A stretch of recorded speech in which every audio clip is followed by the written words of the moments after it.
देखो यहाँ पर क्या है, हम लोग ब्रह्मा कुमारी से हैं, आप लोग को पता होगा। यहाँ पे ये स्पिरिचुअल आर्ट गैलरी है। जो भी आप लोग यहाँ देखेंगे उसका कुछ मीनिंग हम लोग बताते हैं, स्पिरिचुअल मीनिंग। ठीक है, ऐसे देखने में तो नहीं समझ में आता। अभी आप लोग देख रहे हैं, आपके सामने एक स्टैचू है, इसका क्या मतलब है? कोई बच्चा बता सकता है क्या है? यहाँ पर क्या दिखाया जा रहा है? नहीं बता सकते। यहाँ जो दिखाया है, जैसे होता है ना पत्थर की मूर्ति बनाने वाला मूर्तिकार, शिल्पकार, उसके हाथ में क्या होता है? छेनी हथौड़ी होती है ना। तो यहाँ जो दिखाया है कि हम भी क्या है, ये हमारा जीवन भी क्या है, हम खुद अपने जीवन के मूर्तिकार और शिल्पकार हैं। हमारे हाथ में भी भगवान ने क्या दिया है? मन बुद्धि दिया है, विवेक बुद्धि दी है, सोचने समझने की शक्ति दी है कि जैसा हम कर्म करेंगे वैसा हमें उसका फल मिलेगा। जैसा बीज बोएंगे वही तो फल मिलेगा। तो मनुष्य स्वयं अपने भाग्य का निर्माता है। हम चाहे तो अपना भाग्य बना भी सकते हैं, बिगाड़ भी सकते हैं। ये किसके हाथ में है? अपने हाथ में है ना। जैसा हम कर्म करेंगे उसमें भगवान को भी दोष नहीं दे सकते कि भगवान ने मेरे साथ बहुत गलत किया, या आपस में भी हम किसी को नहीं ब्लेम कर सकते कि इन्होंने मेरे साथ गलत किया, मुझे आगे नहीं बढ़ने दिया, है ना। जो भी हम दे रहे हैं वो हमें रिटर्न में मिल रहा है। जैसा हम कर्म करते हैं वही हमारे पास लौट के आता है। हम किसी से प्यार से बात करते हैं, किसी को सम्मान देते हैं, तो दूसरे तरफ से हमारे सामने क्या आएगा? वो भी हमसे प्यार से बात करेगा, दूसरों से भी हमें क्या मिलेगा? सम्मान मिलेगा। तो जो हम कर्म करते हैं, कर्म का रिजल्ट हमें वैसा ही मिलता है। अच्छा कर्म करेंगे तो अच्छा परिणाम, गलत करेंगे तो उसका बुरा परिणाम। तो खुद हम अपने जीवन के मूर्तिकार और शिल्पकार है, वो यहाँ पे दिखाया है कि जैसे चाहे हम अपने जीवन को बना सकते हैं, तराश सकते हैं। ये भगवान ने हमें दिया है, विवेक दिया है, सोचने समझने की शक्ति दी है कि जैसा आप करोगे वैसा आपको मिलेगा। ठीक है, समझ में आया? अभी सभी लोग लाइन से, इधर दिख रहा है ना, इसके ऊपर चढ़ के इसमें देख लो, देख के आप लोग सीधा आगे पहुंचो।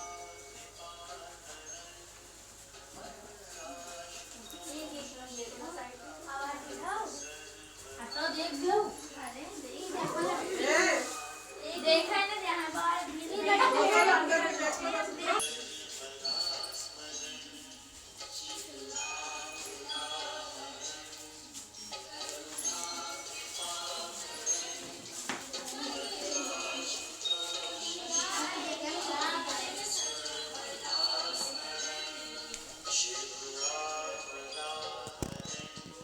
पूरा मिरर का खेल है भैया। अनंत जहाँ तक देखो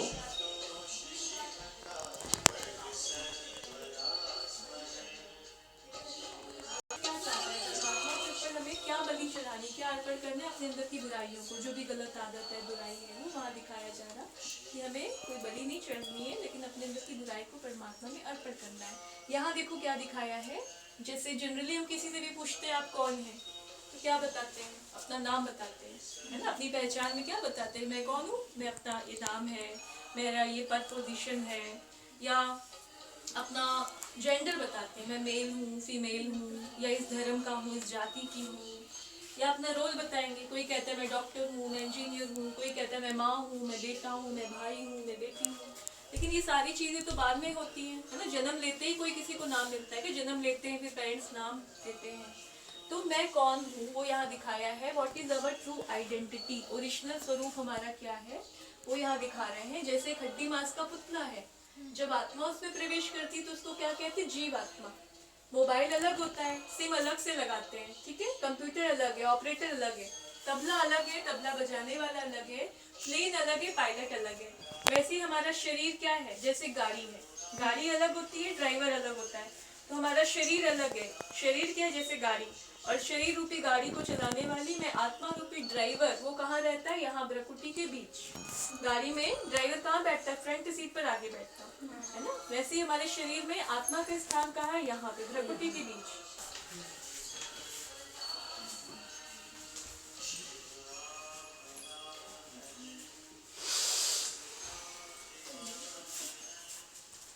आगे देखो यहाँ पे क्या दिखाया। अभी हमने क्या सुना कि हमारा सत्य पहचान क्या है? मैं कौन हूँ? आत्मा। ठीक है। अब यहाँ दिखाया गया है आत्माओं का पिता कौन है? Who is God, introduction of God, है ना। सर्व आत्माओं का पिता कौन है वो यहाँ दिखाया है। एक शिष्य को दिखाया है, वो शिष्य अपने गुरु जी को याद कर रहा है ना। फोटो में, चित्र में उनके गुरु हैं, उनको याद कर रहा है।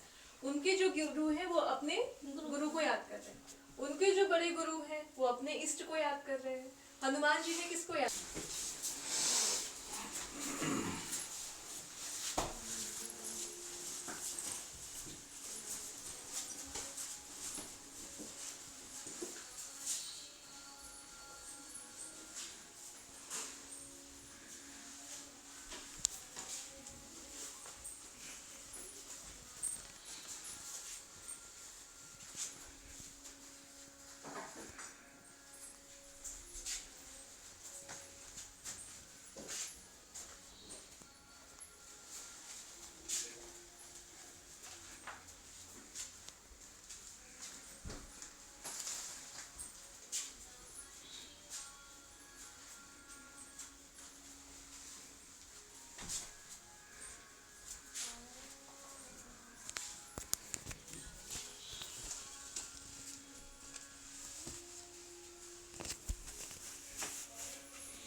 फ्यूचर के बारे में भी सोचते हैं, किसी ने कुछ कह दिया उसके बारे में भी हम सोचते रहते हैं, है ना। जो अनावश्यक है वो भी सोच रहे हैं, व्यर्थ सोच रहे हैं, है ना। किसी की बात बुरी लग गई उसी के बारे में हम सोच रहे हैं, तो उससे क्या हो जाता है मन में एक, जैसे कंप्यूटर में होता है ना, कंप्यूटर में क्या होता है जब बहुत सारी फाइलें हो जाती है तो कंप्यूटर भी हैंग करने लगता है, तो हमारा माइंड भी क्या करने लगता है, हैंग करने लगता है। फिर क्या करना पड़ता है, रीस्टार्ट करना पड़ता है ना। तो मेडिटेशन क्या करता है, एक रीस्टार्ट का कार्य करता है। तो मेडिटेशन से क्या होता, जैसे हम थॉट्स को कंट्रोल कर पाते, पॉजिटिव सोच रखते, तो हम टेंशन फ्री होने लगते, स्ट्रेस फ्री होने लगते, माइंड हमारा शांत हो जाता, एकाग्रता की शक्ति बढ़ जाती, कई तरह के शरीर के रोगों से भी मुक्त हो जाते हैं, क्योंकि शरीर के जो रोग हैं वो कहाँ से जुड़े हुए पता है आपको, हमारे अंदर ये सारी शक्तियाँ अष्ट शक्ति के रूप में आने लगती, संभालने की शक्ति, परखने की, सामना करने की, सहयोग करने की, निर्णय करने की शक्ति, सारी शक्तियाँ हमारे अंदर अपने आप ऑटोमेटिक फ्लो करने लगती हैं। ठीक है, पीछे देख लीजिए बैक साइड।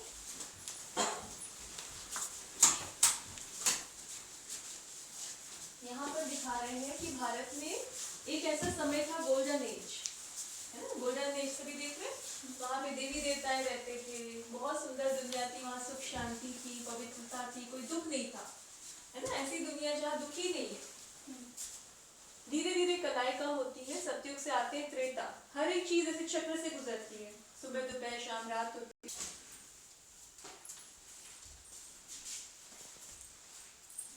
यहाँ पे देखो इस समय जो दुनिया की सबसे गंभीर समस्या चल रही है वो दिखाया है कि कैसे आज का जो मानव है मोबाइल रूपी कैद में फंस गया है। आप लोग फंसे तो नहीं है, कोई मोबाइल में तो नहीं फंसे? नहीं, पक्का नहीं, कोई नहीं फंसा?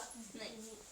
देखो ये तो बहुत अच्छी बात है। देखो यहाँ दिखा रहे हैं बच्चे लेट नाइट फोन यूज करते हैं, कम उम्र में चश्मे लग जाते हैं, आंखें खराब हो जाती हैं, हृदय रोग हो रहा, मानसिक रोग हो रहा, ब्रेन पर उसका असर हो रहा, कम लोगों को आज यहाँ पे जो दिखाया गया है घोर जो इस समय कलयुग चल रहा है, घोर कलयुग की निशानियां हैं वो यहाँ दिखाई गई है। आराम से आगे आ जाओ, है ना, कलयुग की निशानियां दिखाई गई हैं। पूरी दुनिया को एक रावण के रूप में, एक ड्रैगन के रूप में दिखाया है, 5 पुरुष का सिर दिखाया, 5 स्त्री का, विकार का प्रतीक दिखाया। कैसे आज का मनुष्य विकारों की ज्वाला में जल रहा है। बचपन में पेरेंट्स बच्चों को स्कूल ले जाते हैं, वही बच्चे उनको बड़े होके वृद्धाश्रम ले जा रहे हैं, धन का दुरुपयोग कर। भारत में क्या हो, कृष्ण का जन्म होता है, कृष्ण को क्या कहते हैं, फर्स्ट प्रिंस होते हैं, वैकुंठ के मालिक कहलाते हैं, बनते हैं। तो बचपन से ही इनके लिए बोलते हैं गोल्डन स्पून इन माउथ, बहुत रॉयल फैमिली में इनका जन्म होता है, बहुत प्यार से इनकी पालना होती है ना। पीछे भी आप लोग देख सकते हैं कि कि कितना रॉयल्टी से है ना वो माखन खाते हुए देखो बड़े होते हैं।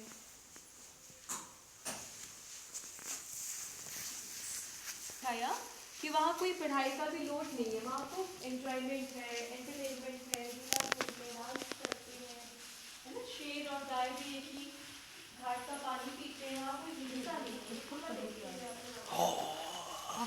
पाप लगेगा आपको।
क्वालिटी है तो वो देवता कहलाते हैं, हमारे अंदर वो दैवी गुण नहीं है तो मनुष्य कहलाते हैं।